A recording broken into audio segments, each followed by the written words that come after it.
This specialist ECMO ward in Stockholm's Karolinska Hospital treats some of the most critical COVID cases. Currently 2 patients are being treated here. After a busy spring, the team expanded the ward, building this specialist isolation room.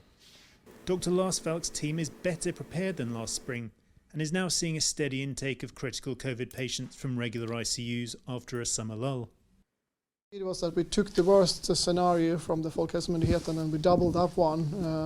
And what we were actually seeing in terms of ICU, critical care patients, not ECMO patients, but critical care patients, it's much higher than what we estimated from the numbers. With deaths climbing past the 10,000 mark in mid-January, a heavier than expected second wave has seen the government tighten its antivirus measures.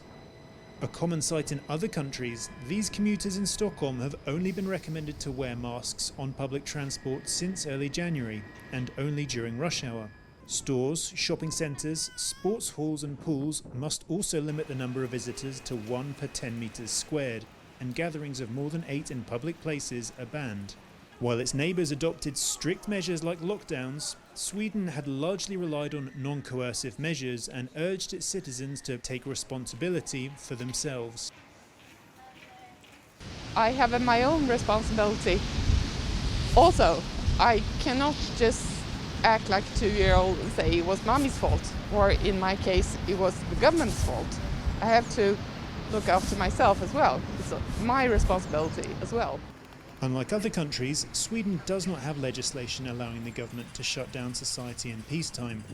On the 8th of January, Parliament passed a pandemic law, giving the government new powers to curb the virus's spread and allowing it to introduce new restrictions, something ministers say wasn't needed before. These are far-reaching restrictions, but they're needed, not least, to make it easier for all staff in healthcare who are working very hard, day and night. Restaurants and bars have remained open, but with recommendations on social distancing.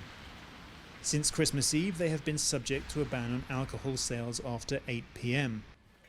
These chefs and waiters at a central Stockholm restaurant are making a noise about the changes.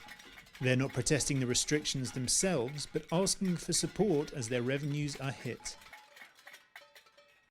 I think they need to increase the support system because with now being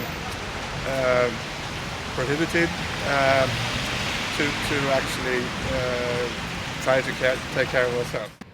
Avoiding lockdowns and keeping society open, Sweden's softer approach to the virus has seen it hailed by some and held up elsewhere as a cautionary tale.